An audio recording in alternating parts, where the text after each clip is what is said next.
All right, let's jump right into this explainer and unpack an absolutely epic, high-stakes standoff where the very definition of morality is literally put on trial. We're looking at a fascinating excerpt from the Mahabharata. And, this ancient text isn't just about massive, earth-shattering battles. It's about the deeply complex, often contradictory philosophies that actually drive those battles. Today, we're going to break down a specific encounter that perfectly captures what happens when two legendary leaders hold completely opposite views on what it actually means to be righteous. So it brings us to this. What happens when a king's greatest moral virtue is seen by his enemies as the ultimate sin? It's a heavy question, right? And it drops us smack in the middle of a super tense philosophical clash between King Jarasandha and Krishna. It really forces us to ask ourselves, how can two people look at the exact same action and come to entirely different moral conclusions? In our narrative, three disguised figures have just slipped into King Jarasandha's domain. Now, Jarasandha thinks he's being this great host to Brahmanas, holy priests and scholars. But these guests, they've just accused him of some pretty terrible wrongs. Which brings us to part 1, the defense of Jarasandha. Okay, so the absolutely crucial point here is understanding the rules of the game. We need to know what Kshatriya practices actually meant to these ancient leaders. A Kshatriya, for a quick refresher, was a member of the warrior and ruling class. For Jarasandha, morality isn't some abstract, warm and fuzzy concept of universal peace. Nope. It's a strict, rigid code of martial duty. He believes that as long as he's following the practices of his order with a steady soul, he is living righteously. In his mind, righteous combat and establishing dominance, that is exactly what the universe demands of him.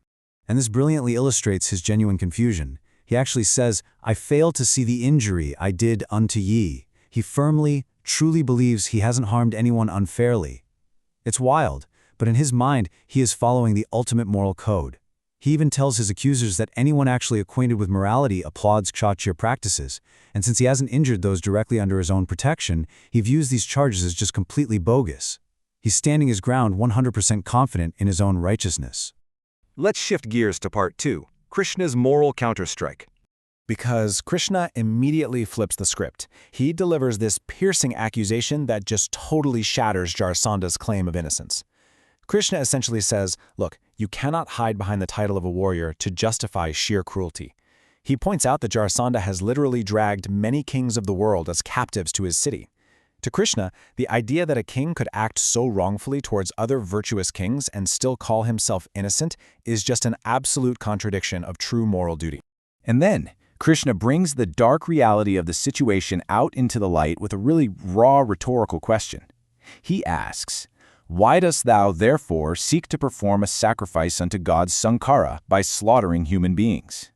This exposes Jarasandha's horrific ultimate plan. He hasn't just captured these kings to hold them for ransom, he is actively preparing to offer them as human sacrifices to the god Rudra, also called Sankara here. Krishna points out that slaughtering humans as a sacrifice to the gods is something that should literally never be seen. He basically calls Jarasandha a fool for treating his peers, fellow kings, like cattle meant for the altar. The ideological split between these two is just staggering. It's like looking at a split screen. On one hand, you have Jarasandha's view, these captives are prizes, slaves he won totally fairly through his own prowess and adherence to martial duty. Then on the other hand, you have Krishna's view, these are human beings, equals of the exact same warrior order, who are being wrongfully and cruelly treated as animals. It's a total breakdown of shared values. What one guy calls his sacred duty, the other calls an abominable sin. Moving into part 3, unmasking the true identities.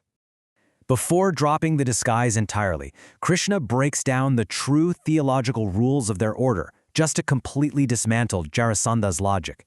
He outlines the valid paths to heaven for a Kshatriya.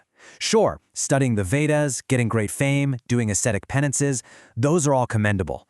But their results? Kinda uncertain. But death in open battle? That is the only certain path. Krishna argues that a glorious death in battle, kind of like the king of gods, Indra, taking down the demon Asuras, is the sure cause of triumph, not some cowardly human sacrifice. And then comes the turning point. The disguise falls away. Krishna drops the act and explicitly states, "Know that we are certainly not Brahmanas." He reveals they aren't peaceful priests here to have a nice debate about philosophy. They're warriors. and they've come on behalf of the head of a royal line to liberate those captive monarchs. In a split second, the dynamic changes from a tense debate over tea to a literal standoff at knife point. Krishna formally introduces himself as Sauri, also known as Rishisha, and he reveals that his companions, they are the legendary heroes, the sons of Pandu. Then he issues this absolutely chilling ultimatum. He challenges Jarasandha to a fight right then and there. The terms are simple and they are absolute. Either set free all the captive monarchs right now, or go straight to the abode of Yama, the realm of death. Talk about raising the stakes. Which leads us to Part 4, the Kshatriya Code Clash.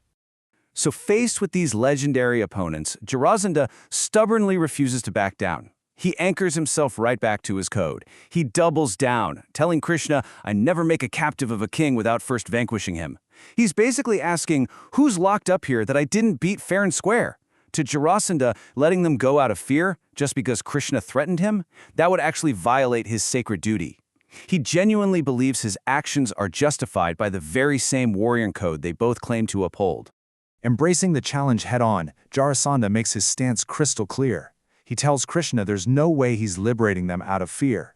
Whether it's army against army, or him alone against one, or against two, or against all three of them simultaneously, he's ready to fight. It's this incredibly powerful moment that showcases his immense pride, but also his absolutely unwavering commitment to his own, maybe twisted, interpretation of martial honor. Finally, Part 5, Destiny and the Final Stand. So Jarasandha calmly secures his kingdom and his legacy on the eve of battle. The guy doesn't panic at all. First, he ensures his bloodline continues by installing his son, Sahadeva, on the throne. Next, he summons his trusted generals Kusika and Chitrasena, also known as Hansa and Dimvaka. And only then does he prepare for combat. It's a very methodical, almost ritualistic acceptance of the sheer violence that's about to unfold. But right here is where the narrative takes a really fascinating cosmic twist. Krishna, despite being ready and honestly more than capable of destroying Jarasandha himself, suddenly holds back. Why? Because of destiny. Krishna, who the text describes as having his senses completely under control, remembers a specific command from Brahma. It was already predetermined that the mighty ruler of Magadha was destined to be slain in battle by Bhima, one of the sons of Pandu, who was standing right there, and not by Krishna. The universe had already written the script. These guys were literally just playing their parts. And that leaves us with this really profound question. We've just watched a standoff where Jarasandha genuinely believed he was the absolute peak of moral virtue, while Krishna viewed him as a wicked slaughterer. Both men were totally willing to die for their codes. So when the dust finally settles, can morality ever be truly objective? Or is the right code simply the one held by the person destiny chose to survive the fight? It's a massive, mind-bending philosophical puzzle embedded right in the heart of this ancient text. Take some time to think about how these overlapping codes of duty and fate shape the leaders we've explored today. I really hope this explainer gave you a clearer lens into the depths of the Mahabharata. Until next time, keep questioning the narratives.